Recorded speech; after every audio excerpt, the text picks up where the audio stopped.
Thank you, Mariah. And this is the time of the show where Tom is going to tell you how great he did in terms of picking games this weekend. I'm awesome. I mean, that's all there is to it. You did go 4-0. Travis and I picked games on Thursday in Lacrosse Now. I highly encourage you to tune in next week, but I got them all right, and I didn't the first week. Travis was awesome in week. He almost got everything down to the goal. Pretty good. But we'll start by just looking at some of these games, I guess, and we'll start with Syracuse, who went 2-0, men and women over the weekend. The Syracuse women beating Stony Brook, Syracuse men beating Virginia last night. And I think we'll start with the Syracuse men in this, Travis, because that's the most recent game here.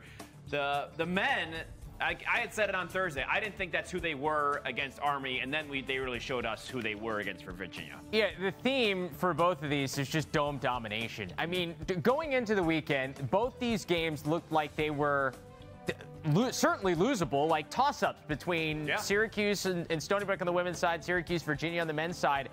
And you end up with two 10-goal wins for Syracuse, and the women do it without Emily Horashuk. I think if you're living in the 315, you are very happy on this Sunday with the lacrosse programs because no one saw this coming, and statement wins for both sides. Travis, you did not pick the Syracuse men, so you got that wrong, just so we make sure everyone's clear on that. You did pick the women. I did. I will note one more note for the women, and I think U.S. Lacrosse Magazine had tweeted this out, but really impressive in their couple of games here this season. They've had Livy Rosenzweig, Taryn O'Miller, and Allie Kennedy have without a goal. None of them have scored a goal here against Syracuse. That defense, led by Asa Goldstock, Sarah Cooper, along with Carrie DeFelice, the grad student. Sarah Cooper, three caused turnovers, 4 ground balls against Stony Brook. I mean, they've been awesome on the back end. Yeah, we haven't talked enough about the Syracuse defense. The other two games we picked, of course, in the Big Ten with Rutgers dominating Ohio State. That was the other one I got wrong. Didn't see that coming. Ohio State looked pretty good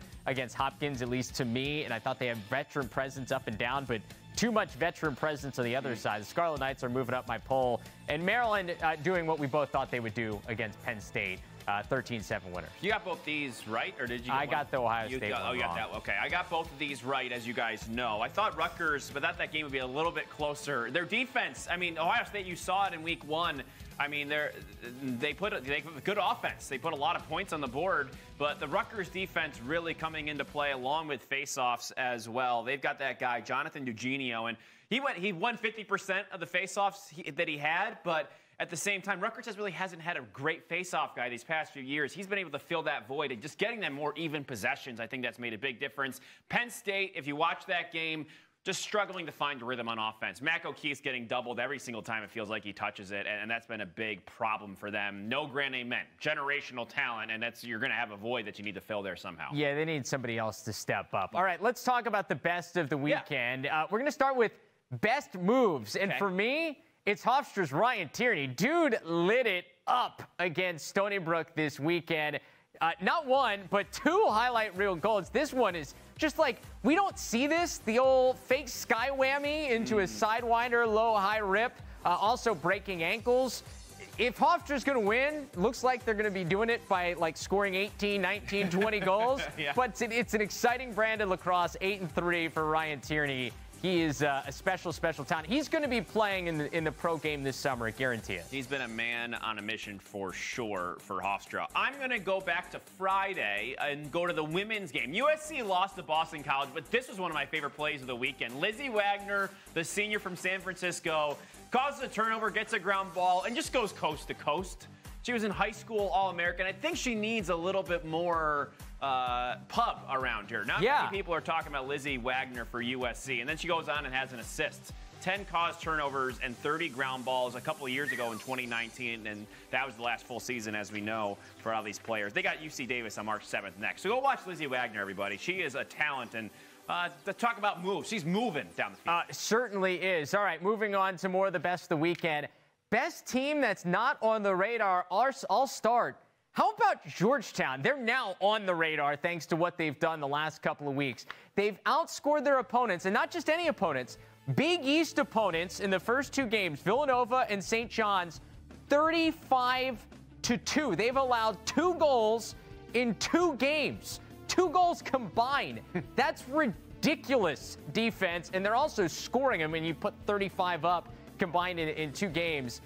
Georgetown is going to be in my top 5 here on Monday. I think they're going to be top 5 overall, and deservedly so. Look out for the Hoyas. I can't wait to see them in Denver coming up here in Big East play. Feels like we forgot about Georgetown and the fact they brought back a first-team All-American goalie and they were unbeaten last year. Now they're scoring and that they've been legitimate at it. Like you mentioned, Big East opponents. Not all these teams have played in conference just yet. Georgetown doing that in conference play. Yeah, impressive. I'm heading back to the women's game. The Towson women. They're 4-0, beating Loyola 13-7 on Wednesday. Freshman Lindsay Marshall, watch out for her. 9 points, 2 hat-tricks this year, and they've got a good goalie. Carly Merlot, 10 saves against Loyola. Just talked about Syracuse and shutting down Livy Rosenzweig. They've got Loyola still has a good offense. They'll figure things out. But Towson, 2-4 last season before the pandemic hit. I'm declaring it. They are back.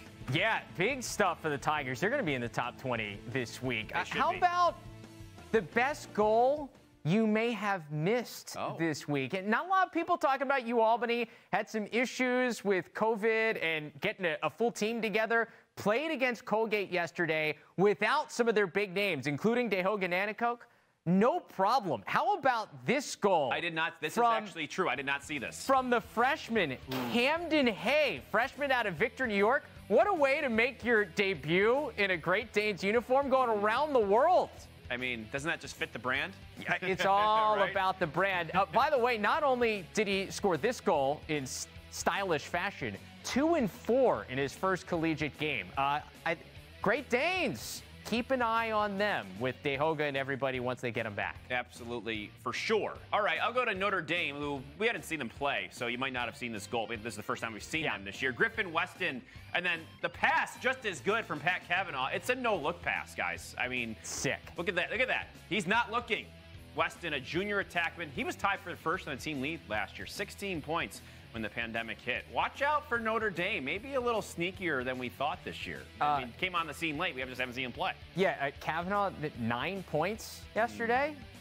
Those are Notre Dame. We don't see a lot of big numbers sometimes from this Notre Dame offense. 9 points is a big number for anybody. I mean, everybody was scoring yesterday. Let's be honest. That's over true. the Everybody. weekend. If you didn't score 20 goals, who are you? I mean, apparently that's where things are going. Hopefully not that far. We like to see a little. You know me and my defense. I like to see some defense. It wins championships. Keep scoring, boys. Mariah, back to you.